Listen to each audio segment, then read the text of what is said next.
إن الحمد لله نحمده ونستعينه ونستغفره ونعوذ بالله من شرور أنفسنا وسيئات أعمالنا من يهدي الله فلا مضل له ومن يضلل فلا هادي له وأشهد أن محمدا عبد الله ورسوله صلى ربي وسلامه عليه. Really all praises are for Allah subhanahu wa ta'ala. We praise Him, seek His help and ask for His forgiveness. We seek refuge with Allah subhanahu wa ta'ala from the evil of our deeds and ourselves and from shaitan, and whomsoever Allah guides, no one can misguide, and whomsoever He lets go astray, none can guide him except Allah subhanahu wa ta'ala. I bear witness that none has the right to be worshipped except Allah alone. He is neither begotten nor begotten and without any partner. And I bear witness that Muhammad sallallahu alayhi wa sallam is His messenger and servant. May the blessings of Allah subhanahu wa ta'ala be upon our beloved Prophet. During the first Jum'ah of Sha'ban, our beloved Imam, Uthman, gave a very pleasant presentation about the benefit of fasting during Sha'ban and the blessings that we can get by fasting a few days. In two ways. One, we get the blessing of Allah subhanahu wa ta'ala by fasting during Sha'ban, but also in preparation for the month of Ramadan. So that's in preparation both in terms of getting accustomed to fasting as well as preparing ourselves spiritually to receive the month of Ramadan. So during that Jum'ah, like I said, the Imam gave us a really pleasant and prepared us for what to come. Inshallah, today I would like to expand on the topic of preparing for the month of Ramadan. Allah subhanahu wa ta'ala said in the Quran, شَهْرُ رَمَضَانَ الَّذِي أُنزِلَ فِيهِ الْقُرْآنِ هُدًى لِلنَّاسِ وَبَيِّنَاتٍ مِنَ الْهُدَى فَمَنْ شَهِدَ مِنكُمُ الشَّهْرَ فَلْيَصُمْ. So the month of Ramadan is the month in which the Quran was revealed as guidance to mankind and clear proof of the guidance of Allah subhanahu wa ta'ala. And Allah subhanahu wa ta'ala instructed us that during this blessed month we have to seek Hidayah, because this is the month of Hidayah. Hidayah is basically redirecting ourselves to the true path of Allah subhanahu wa ta'ala. So Ramadan is the month in which the Quran was revealed as guidance, like I said, to mankind and a clear proof. And we have to understand that the fasting is in celebration of the revelation of this guidance. So there is Hidayah in this month, And in the month of Ramadan, and that hidayah during the month of Ramadan, we like to reap as much as possible out of it, because the ultimate goal for us is, inshallah, is Jannah. So hidayah is the core of this month of Ramadan and in the core of the Quran. So today, like I said, I'd like to talk about the significance of fasting and the wisdom of Allah to choose fasting as a way to show our gratitude to Him and our respect for His commands. Fasting was mentioned about 13 times in the Quran, and in different instances, in different circumstances. It is one of the pillars of our religion, so we have to try to perfect our fasting in order to gain the blessing of Allah subhanahu wa ta'ala that He had and promised us if we do it correctly. Most of us human express our accomplishments, our gratitude, our happiness by indulging in food and drinks. You graduated from high school, what are you going to do? Throw a party, take someone to lunch at a restaurant, whatever gains that we have. You want to thank someone for doing something, what do you want to do? You take it to lunch, right? Yet Allah subhanahu wa ta'ala, what did He choose for us? To abstain from food during fast. This is the gratitude for the month of Ramadan. We thank Allah subhanahu wa ta'ala for revelation of the Quran. Allah subhanahu wa ta'ala did to us. He said, fasting the month of Ramadan. Fasting not just said abstaining from food, obviously, but it is one of the commands of Allah subhanahu wa ta'ala is for us to fast the month of Ramadan. In contrast, if we look at this is in this dunya, Allah subhanahu wa ta'ala said to fast in gratitude of Allah subhanahu wa ta'ala or to correct an error. But what's in heaven? مثل الجنة التي وعد المتقون فيها أنهار من ماء غير آسن وأنهار من لبن لم يتغير طعمه وأنهار من خمر لذة للشاربين وأنهار من عسل مصفى. The heaven, in contrast, it has rivers that flow indefinitely. It doesn't stop. It has milk, rivers out of milk. You don't have to wait for a cow, or you don't have to pay for it from the store. And you have honey, and you have even alcohol that's forbidden in this dunya. Allah subhanahu wa ta'ala said, I'm going to make it available to you in heaven. But in this dunya, Allah subhanahu wa ta'ala prescribed for us fasting. So we have to look at the two and understand the significance of why fasting, inshallah, I will try to give as much as I can of my understanding. Inshallah, God will help me that. So in fact, in this life, like I said, Allah subhanahu wa ta'ala tested us. What did He do to Adam? He said, go out and enjoy heaven, but don't eat from this tree. It's test, isn't it? And also for us every day, what we can't do? We can't drink alcohol. We can't eat pork. Okay? We can't do many things that Allah subhanahu wa ta'ala forbid for us because He wants to see if we are on the true path or not. So by being a Muslim, Allah subhanahu wa ta'ala forbid us to eat certain foods. So that's one thing. And there's in the other 12 or 11 mentions of fasting in the Quran, there are many ways. You fast when you go for Hajj. If you cannot make dhabiha, you can't afford it, whatever, after you finish your Hajj, you can substitute that by fasting. If you have to shave your head during Hajj, if you can't shave your head, you can fast. Maryam alayhi salam, what did she say? She said, I'm fasting because I can't talk to you. So fasting is even a form of not even talking to people. If you make a promise to someone or you swear and in vain, you have to make that up, recompense for that error by fasting. So there are many ways that Allah subhanahu wa ta'ala prescribed for us in this fast. فَمَنْ لَمْ يَجِدْ فَصِيَامُ ثَلَاثَةِ أَيَّامٍ ذَلِكَ كَفَّارَةُ أَيْمَانِكُمْ إِذَا حَلَفْتُمْ.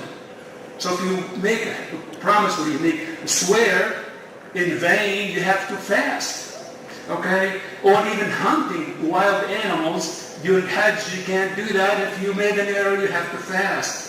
So there are many other ways we can say. So fasting, especially during the month of Ramadan, is a little bit different from the other fasts. The other fasts, most of them are related to something that we did an error, so we can do that in saying, I am sorry if you did that. But the month of Ramadan is completely different.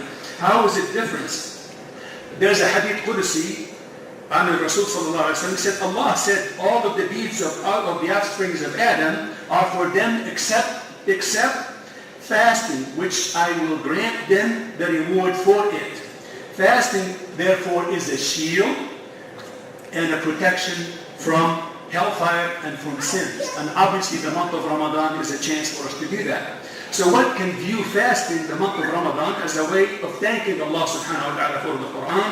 One may also consider fasting is a way to return to the path of Allah subhanahu wa ta'ala, a way to remember those who are less fortunate than we are, along with that, there are many other benefits of fasting. The question that we have ourselves today, what is the significance of not eating during the month of Ramadan? How do we look at that? Not eating during the month of Ramadan. It is clear that fasting is by no means limited, like I said, to fasting, but also Allah subhanahu wa ta'ala said don't eat or drink during this time. Abandon all the smoking and many other things. It is a complete set of acts, rituals that we have to do to attain the pleasure of Allah subhanahu wa ta'ala, and the most important one of them to many of us is to stay away from food. Allah knows best, but let us look at the most critical thing that our lives depend on in this entirety. What do we depend on in this life? We depend on three things. Food, solid food, or whatever food you call it, water, and oxygen. Alhamdulillah, oxygen is free. Unless, inshallah, nobody gets in the hospital to pay for oxygen, but oxygen is provided by Allah subhanahu wa ta'ala for free. But what do we do about food? Okay, we work very hard to earn food. Food is the center of our lives. We go to work. What do you want to do to feed your family? Okay, if you're hungry, you don't have, what do you complain about? Your stomach. You don't complain about the Lexus you're not driving, or the pleasure of having a big television or whatever it is. You complain about food. So food, like I said, it's we have to earn it, and it's hard money to come by to keep ourselves alive. So food and drinks are the center of our existence. By fasting, one can realize how we are, who we are. By fasting, we realize who we are, how fragile we are, our bodies are, how fragile is our body. Just by missing a meal, and you're shivering, you have a headache, you have all these things, that's the fragility of humankind. So how dependent we are on so many things that we are usually take for granted. Okay, a glass of drink will be just to quench your thirst. So by fasting, one should realize how weak we are and how needy we are to a single meal to stay functional, regardless of our health and our wealth. Everybody feels the hunger. Fasting from food and drinks, therefore, is a way to divert our attention from what we love most and need most of, is food and drink.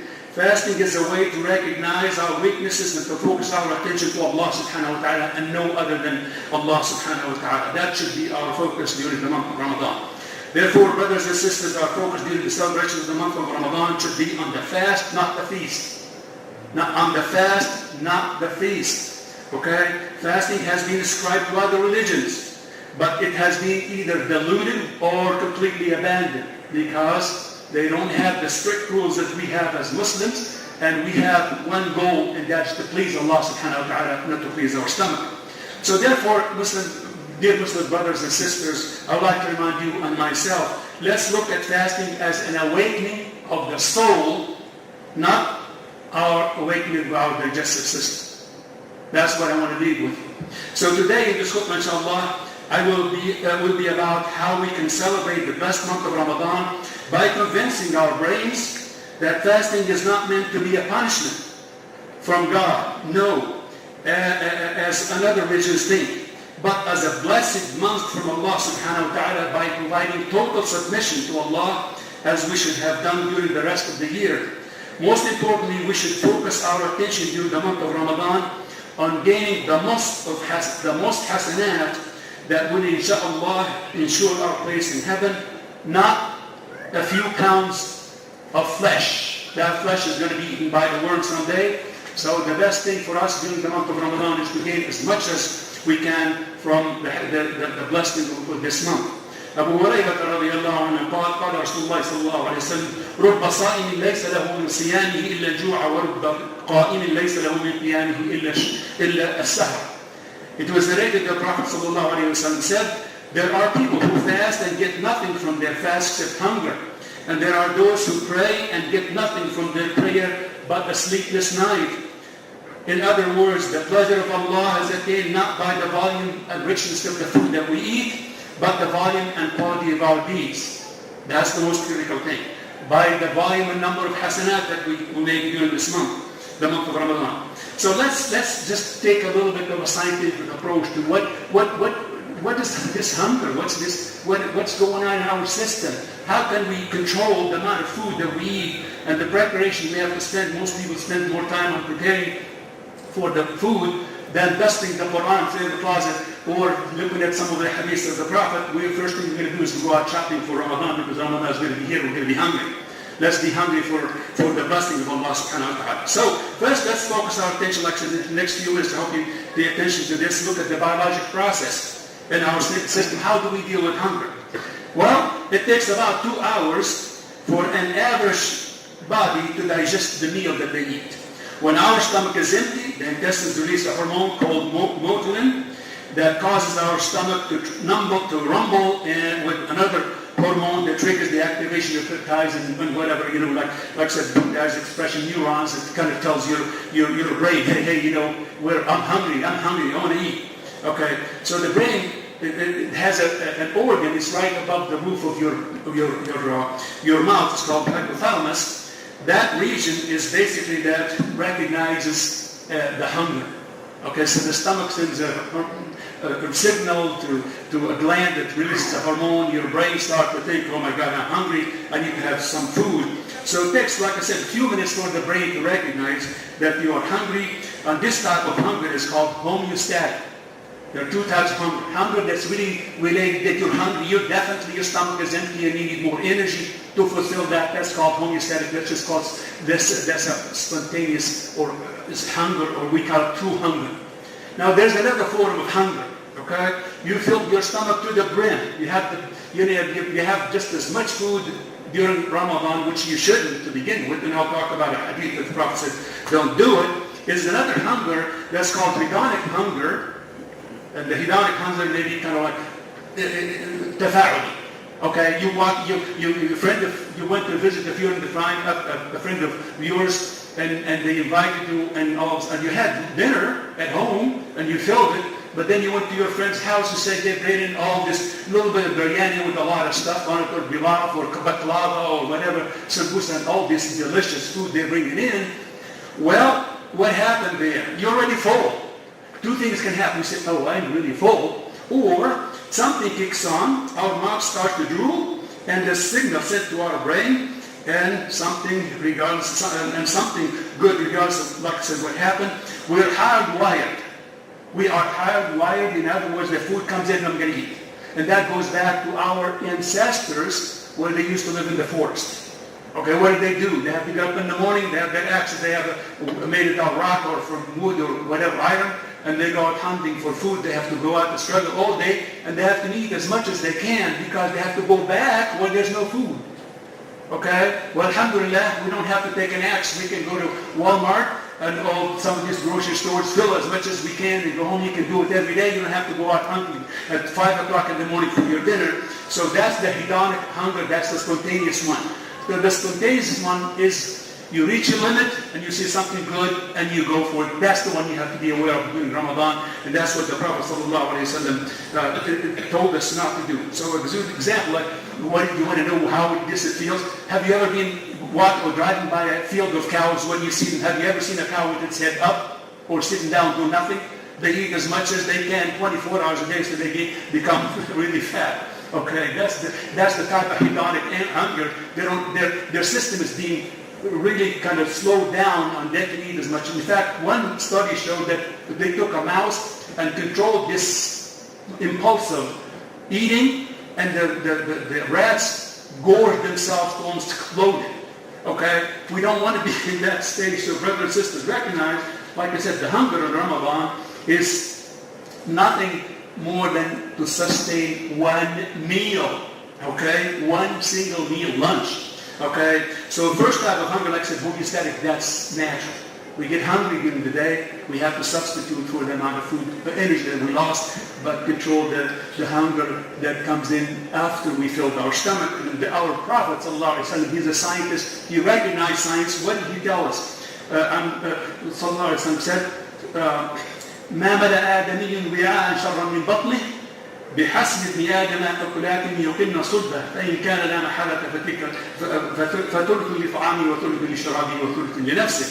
Nothing, that's what the Prophet said. Look at that. I said, hedonic, eating, okay, natural hunger, and then impulsive hunger, but then the thermostatic, which is the hunger related to really thirst and hungry. The Prophet said, nothing a human being can fill worse than his stomach. Nothing can fill, a human being can fill worse than his stomach. It is advisable for the descendant of Adam to consume only what maintains their health. Only what maintains their health, to substitute for the energy that we lost. But if impossible, then we have to limit 1/3 of our stomach to food, another third for water, and a third for our breathing. Don't eat until we cannot breathe. That's not. So let's ask Allah subhanahu wa ta'ala teach us during this month of Ramadan to control this impulsive eating, because this is the hidayah from Allah subhanahu wa ta'ala. Once you control your eating habit during the night, if you feel it, you can't pray comfortably, you can't sleep comfortably. So it's a one meal, and I'll explain a little bit about the physiological part of it, inshallah.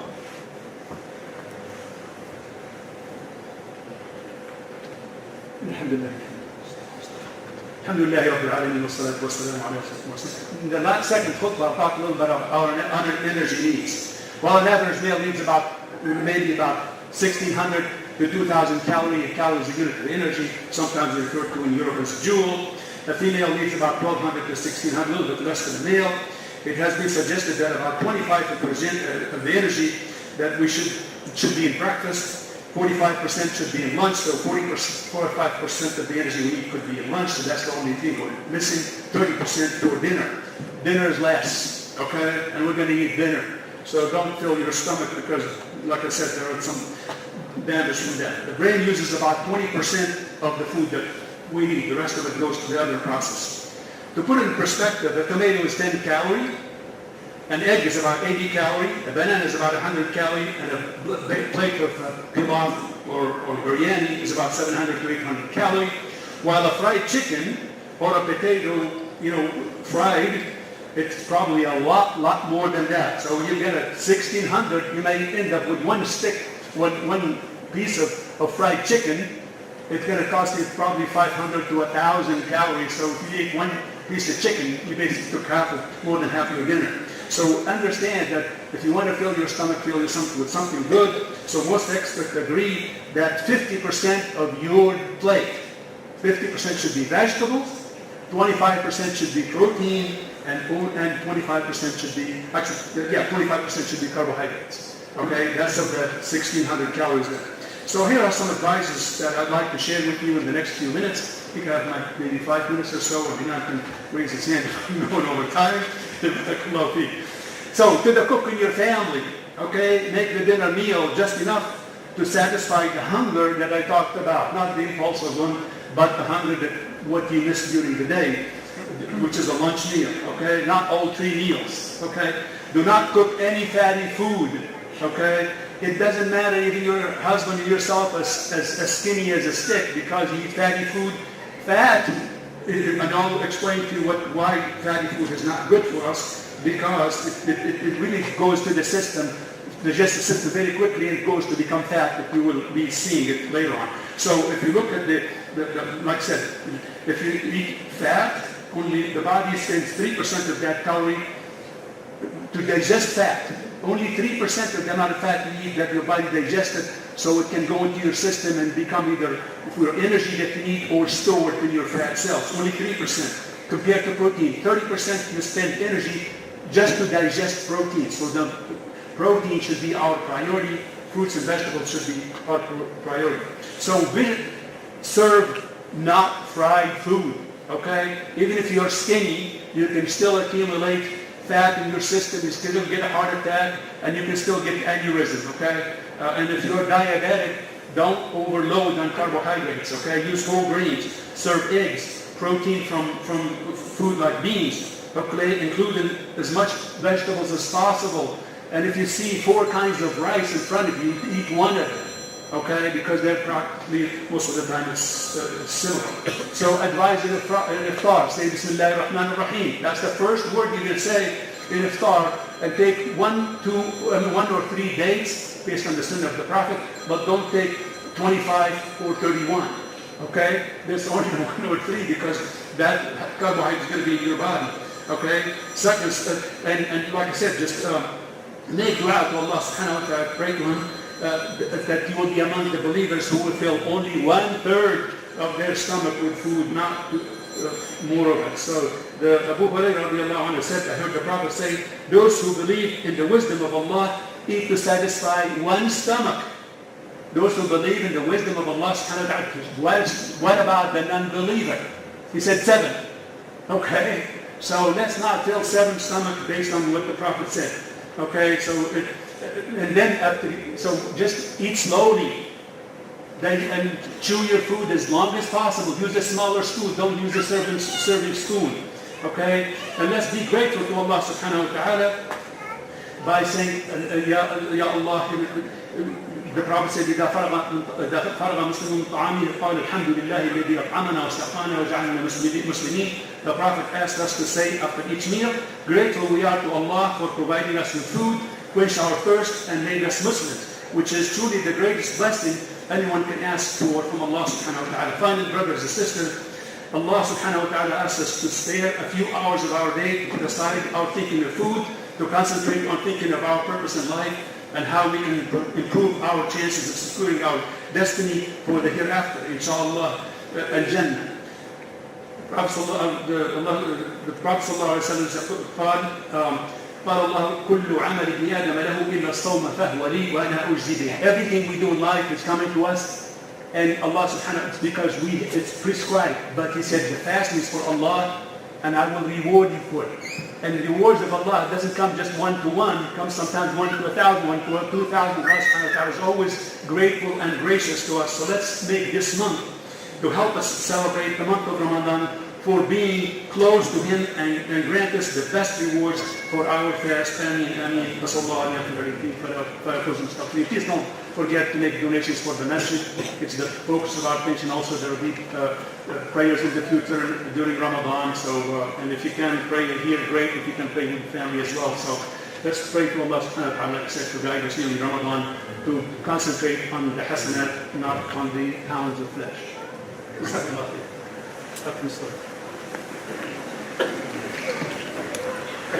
الله أكبر الله أكبر أشهد أن لا إله إلا الله أشهد أن محمدا رسول الله حي على الصلاة حي على الفلاح قد قامت الصلاة قد قامت الصلاة الله أكبر الله أكبر لا إله إلا الله. استووا واعتدلوا ثم صفوفا. Pray to Allah subhanahu wa ta'ala to help us prepare for the month of Ramadan. Please try to think about this month that's coming in, left in a little bit over about a day, about 2 weeks, so it's coming, and inshallah we'll all be celebrating together. Allahu Akbar.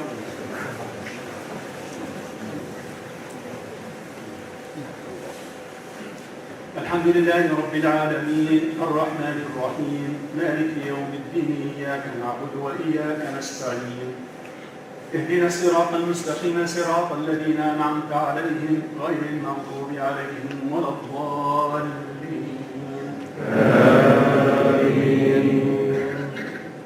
مثل الجنة التي وعد المتقون فيها أنهار من ماء غير آسن وأنهار من لبن لم يتغير طعمه وأنهار من خمر لذة للشاربين وأنهار من عسل مصفى ولهم فيها من كل الثمرات ومغفرة من ربهم كمن هو خالد في النار وسقوا ماء حميما فقطع أمعاء ومنهم من يستمع إليك حتى إذا خرجوا من عندك قالوا للذين أوتوا العلم ماذا قال آنفا أولئك الذين طبع الله على قلوبهم واتبعوا أهواءهم. الله أكبر. الله.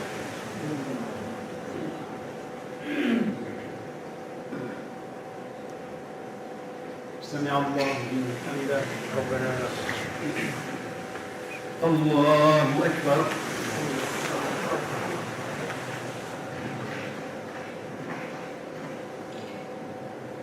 الله أكبر.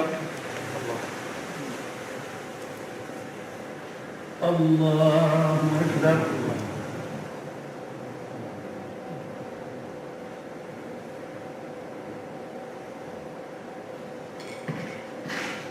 الله أكبر.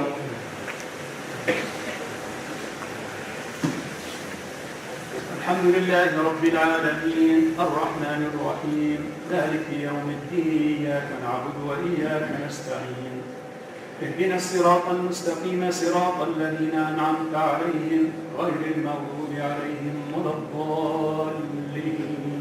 آمين. إنا أنزلناه في ليلة القدر وما أدراك ما ليلة القدر ليلة القدر خير من 1000 شهر تنزل الملائكة والروح فيها بإذن ربهم من كل أمر سلام هي حتى مطلع الفجر. الله أكبر.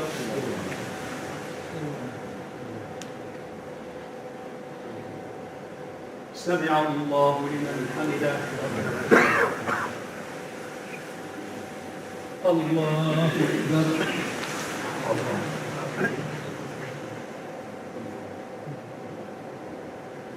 الله أكبر. الله أكبر.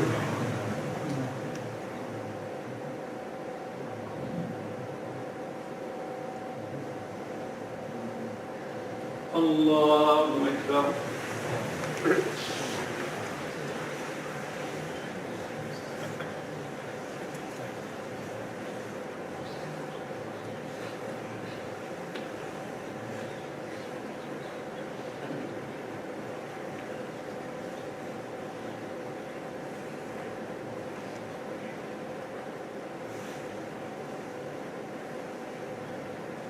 السلام عليكم ورحمة الله وبركاته. السلام عليكم ورحمة الله.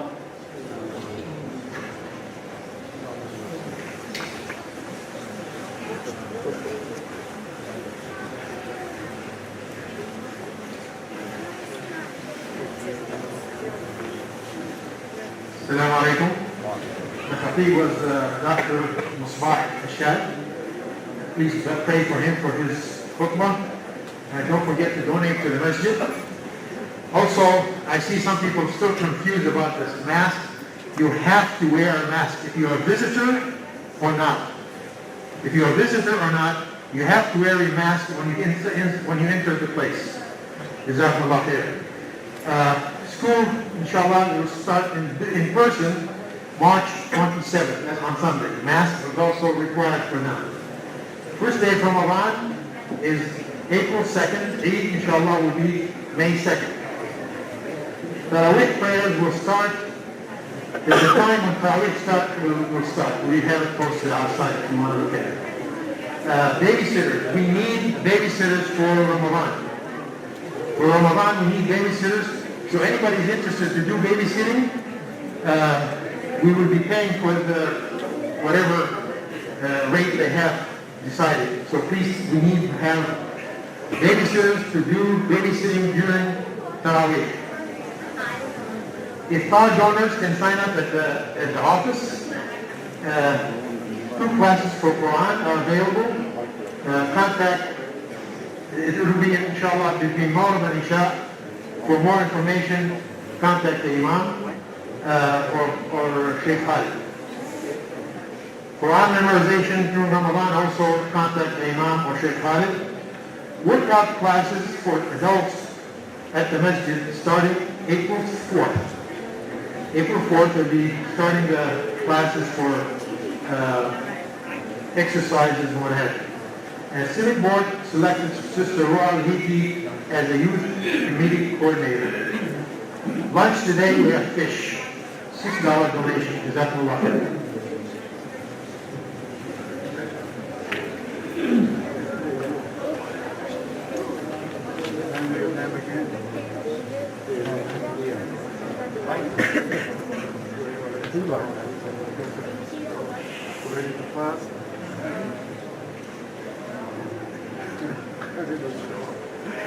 Yeah, you know, how old are you? 13. Yeah, you can do it. Just try the Thursday.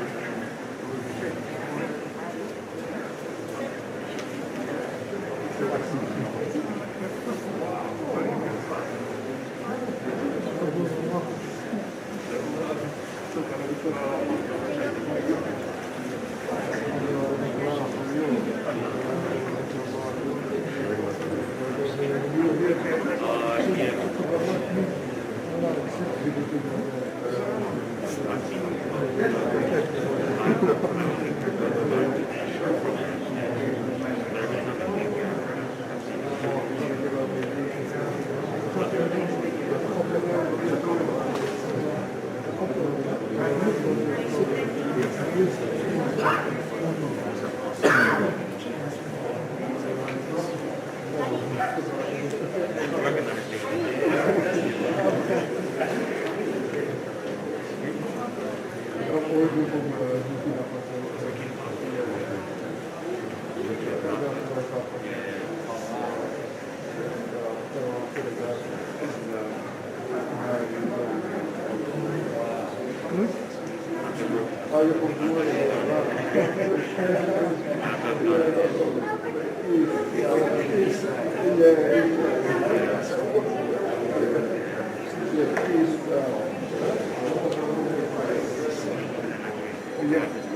you.